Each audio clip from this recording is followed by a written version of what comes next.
Hola mi queridos amigos y amigas. Quiero recordar que esta historia ya tiene una temporada completa en el canal. Estoy subiendo esta parte por si alguien quiere que sigamos con ella. Así que nada, de ser así lo hacen saber en los comentarios para tenerla más pendiente de lo común. Pero bueno, después de todo el alboroto de la primera temporada, la protagonista menciona que el día en que tuvo lugar el ritual demoníaco en la mansión de Lucas, finalmente decidió elegir ese mundo por ella misma, y se convirtió en la hija de Lucas, Eleonor, la única hija de Lucas, porque si algo le pasa a ella, el mundo se destruirá. Esta piensa que desde que sin querer se convirtió en el interruptor de la destrucción, ha estado viviendo con cierta precaución, porque su vida ha cambiado mucho desde su vida pasada, y a veces es extraño. Porque además de intentar volverse más fuerte ese mundo, tenía muchas más cosas que podía hacer y ver por ella misma, porque tuvo un cumpleaños que nunca habría tenido en su antigua vida, pero ahí se celebraron varias veces, y a medida que más estaciones pasaron, en lugar de su antiguo nombre, el nombre Eleonor se volvió más familiar. En ese instante alguien llama a la protagonista. Esta llama a su papá y le pregunta si está yendo a la oficina. Este muy feliz dice que sí, y la protagonista sigue mencionando que después de su primer cumpleaños, realmente llegó a aceptar a Lucas como su padre, y fue porque ya no podía negar la sinceridad y calidez de Lucas, porque él es quien le cuidó después que se desmayó ese día, y por eso su propósito de esa vida también cambió. Y además, se pregunta que por qué Lucas y las espadas del Mar Negro permanecen en ese mundo, cuando son lo suficientemente fuertes como para destruir ese mundo, o por qué él finge ser un duque. Esta piensa que incluso dejó atrás su tierra natal, pero en ese instante, su padre le pregunta que a dónde va, y esta dice que irá a ver a los niños en el campo de entrenamiento. Lucas le pregunta si otra vez va a ver a los discípulos de Bian. La pequeña dice que bueno, y pregunta si no son amigos, porque también está aburrida sin Teo. Su padre le pregunta que como que aburrida, y la pequeña menciona que sí, porque Teo no está en la mansión en ese momento, dado a que no había nadie que manejara adecuadamente el tiempo en la espada del Mar Negro, y Lucas decidió enviar a Teo a la Torre Mágica. Una torre donde se reúnen magos prestigiosos, y se consideró que sería bueno que Teo aprendiera completamente técnicas mágicas a través de un instructor, y Teo también parecía muy decidido. Y honestamente no le gustaba la idea de que Teo se fuera, recordando cuando ésta le dijo que si no quiere ir está bien. Y esto, porque él era el único con quien podía hablar sinceramente. Pero Teo dijo que también le gustaría seguir protegiendo a la princesa, pero si sigue así no podrá protegerla en el futuro, ni serle de ayuda. Y si la princesa vuelve a estar en peligro y él no puede hacer nada al respecto, entonces no podrá perdonarse a sí mismo. La pequeña protagonista llama a Teo, y Teo se inclinó, porque la razón por la que pudo llegar tan lejos siendo un bárbaro, fue gracias al duque y a la princesa que le salvaron la vida. Y para poder retribuirle se volverá más fuerte de lo que es ahora, y se convertirá en una espada adecuada para la princesa. La protagonista dijo que sí, y mientras extendía su mano le dijo que lo esperaría. Pero bueno, la protagonista sigue mencionando que dicen que Teo cada día se vuelve más fuerte, hasta el punto de que es casi imposible. Y debido a la increíble tasa de crecimiento, los magos de la Torre Mágica parece que intentan hacer que él se quede. Esta piensa que si eso realmente pasa estará en problemas, mencionando que no hay manera de dejar que ese niño se quede en la Torre Mágica, y es una de las pocas personas en las que confía. Pero bueno, aquí vemos la expresión del duque Lucas, el padre de la protagonista, el mismo que le pregunta que qué es esa presión triste. Y esto mientras vemos el medidor de preocupación por su hija. Pero Lucas le pregunta a la protagonista si han intercambiado cartas varias veces, o si de verdad está tan preocupada por su ausencia. La pequeña se ve preocupada, y piensa que eso podría empeorar. Este empieza a correr, grita que no es así y se va primero. Esta le dice a su papá que le verá más tarde, y lo deja donde estaba. Pidiéndole a ella que espere, llama a su hija entre sílabas, y pregunta si es que ya se va a casar, pero la protagonista sigue caminando, preguntándose que cuánto tiempo va a seguir así, porque todavía le ve como a una niña. Mencionando que cada vez que ve la obsesión de Lucas con ella se da cuenta de cuánto ha cambiado ese mundo, porque no solo es Lucas, sino también las espadas del Mar Negro. Y Teo está creciendo como un mago en lugar de un caballero para ayudar a la princesa, y además los eventos que llevarían al mundo a la destrucción, también desaparecieron después de que la emperatriz fue ejecutada por sus malas acciones. Y la ciudad que había sido destruida ahora está floreciendo de nuevo, y además, debido a sus acciones el futuro que conocía estaba cambiando gradualmente, y ahora que lo piensa, esta se pregunta que por qué exactamente destruyó esa ciudad, porque no le importó mucho en su vida pasada. En ese instante alguien llama a la princesa, y esta mira de reojos. Este es Alec, y la protagonista le pregunta que cómo va el entrenamiento. Alec dice que muy bien, y le sorprendería si lo viera. Y además, este pregunta si no sabe más guapo últimamente, pero la protagonista le pregunta que por qué siente que su personalidad se está volviendo similar a la de Bian. Y esta piensa suponer que es porque su discípulo. Y Alec le dice que ya que está ahí, le pregunta si quiere ver su habilidad con la espada. La protagonista dice que está bien, y le pide que no se preocupa y sigue entrenando. Pero Alex dice que ya ha estado entrenando muy duro. La protagonista se ve algo feliz y suspira.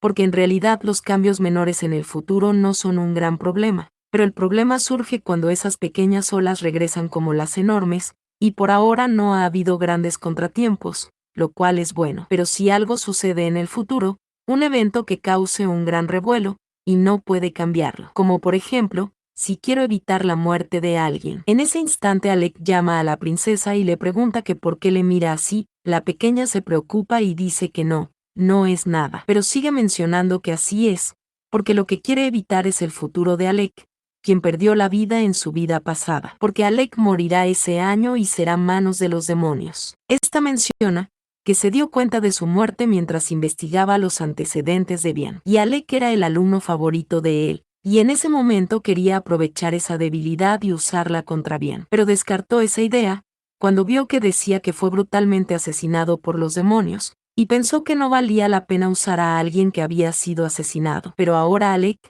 se queda viéndolo muy triste, porque se ha convertido en alguien muy importante para ella y no quiere perder a nadie más. Pero en ese instante Alec llama a la princesa y le dice que han pasado muchas cosas extrañas últimamente, y le pregunta si no cree que esa paz es aún más aterradora. La protagonista dice que solo ha estado tranquila, pero piensa que definitivamente será ese año, pero no sabe la fecha exacta y necesita averiguarlo pronto.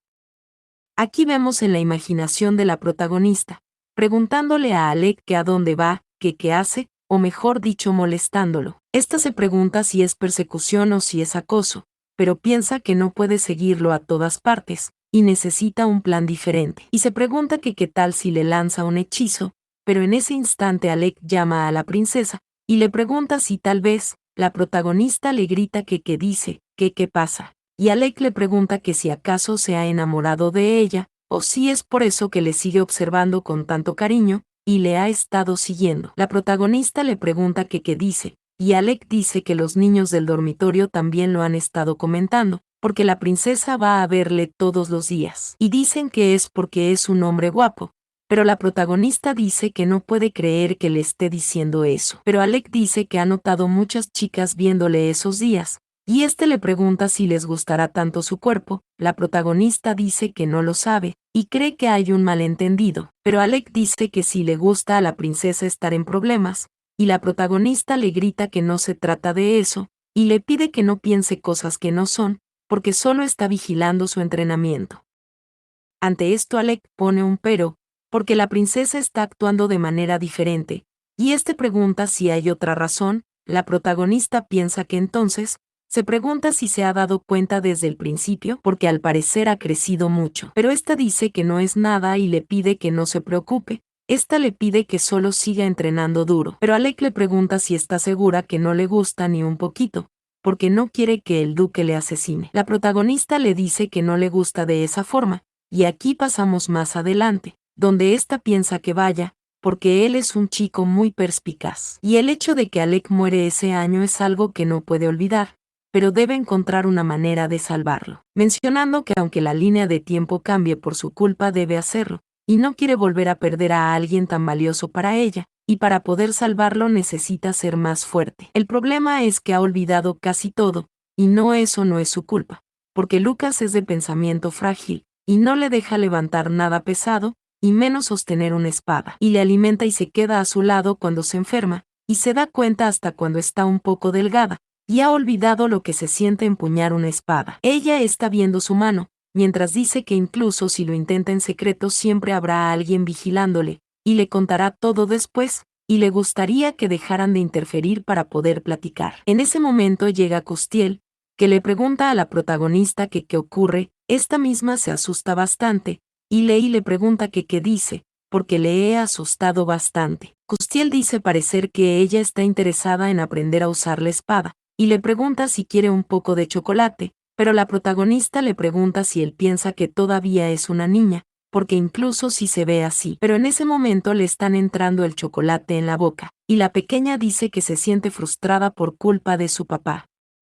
Aquí Kustiel se quedó pensativo, y le dice saber que ella quiere ser más fuerte y aprender otras cosas. Pero le dice que no tiene por qué hacerlo, porque puede vivir cómodamente como lo ha hecho hasta ahora, y eso es lo que quiere el Señor para ella, porque ese lugar la mantendrá a salvo, y ellos solo quieren verla feliz. Esto ilumina a la protagonista, y Kustiel le pide que así que por favor siempre sea linda con el Señor. La pequeña dice que no, porque no puede quedarse sin hacer nada, y siempre es protegida por su papá o por ellos, y ella quiere protegerlos también, pero no podrá hacerlo si es débil. Esta dice que siempre ha sido una carga y no quiere seguir así, porque si logra tener la fuerza que necesita para protegerse, incluso podría ser de ayuda para todos. Pero esta piensa que no puede creer que le esté contando eso a él, porque si fuera su vida pasada se habría guardado todas sus inseguridades. Y esta piensa parecer que ha cambiado mucho, y ellos también. Pero algo le desconcerta, y Kustiel dice que bueno, ¿por qué no puede creer que ella le esté confiando sus cosas? Y está realmente conmovido. La pequeña se pone roja, y le pregunta que qué dice, y se pregunta que por qué está tomando fotos y videos, porque algún día destruirá esa bola mágica. Kustiel dice que está realmente feliz, y cree que ella ha estado muy inactiva últimamente, y pensó que estaba bien si vivía como un significante insecto. Pero piensa que aún así su forma de hablar no ha cambiado. Este pone un pero, porque a ella no le gustará eso. Entonces él mismo hará lo posible por darle a la protagonista toda la educación necesaria para que se vuelva una persona hábil y fuerte. Esto desconcerta a la protagonista, y alguien mientras golpea una mesa dice que eso fue lo que pasó, y deben trabajar para que ella se convierta en una persona con grandes habilidades en todas las ramas posibles. Y Kustiel dice que él se encargará de su plan de estudio. Bueno, aquí están creando un buen fruto para la princesa, y se ha abierto un consejo educativo para ella. La protagonista pregunta que qué es eso, y Lucas dice que escuchó lo que habló con Kun, y le hace muy feliz que piense tanto en su papá, y pensó que solo quería hacer cosas peligrosas. La pequeña dice que al parecer cumple todo, y aquí aparecen estos dos, que le dicen a la protagonista que incluso están usando lentes para verse bien, y la otra le dice a la protagonista que intentará ayudarle. Pero esta piensa que nunca pensó que las cosas llegarían hasta ahí. Aquí vemos a Kun. Este dice que ella está decidida en aprender nuevas cosas, y quiere empezar por enseñar de todas las materias que necesita para su futuro, porque ella quiere elevar su intelecto mientras aprende de ellos. Pero hay algo más importante para ella. La protagonista piensa que aparte de con los demás son unos idiotas sin cerebros, y se pregunta que qué puede aprender de ellos, y pide que le diga a esos tipos sobre las clases de esgrimas. Pero Kun dice que lo que más necesita ella, la pequeña piensa de lo que quiere aprender es espada, pero Kun dice que aprenderá la etiqueta. Esto desconcerta a la protagonista, y bueno, es por su falta de comunicación. Y nada, hasta aquí esta parte. De verdad que me gustó mucho, y ya la historia le están dando continuidad. Próximamente tendremos más videos. También quiero recalcar que he subido una historia antes que esta, la cual estará aquí arriba. Está súper buena, espero contar con su apoyo. Pasen por allí si no tienen nada que hacer. Así que nada, gracias y adiós.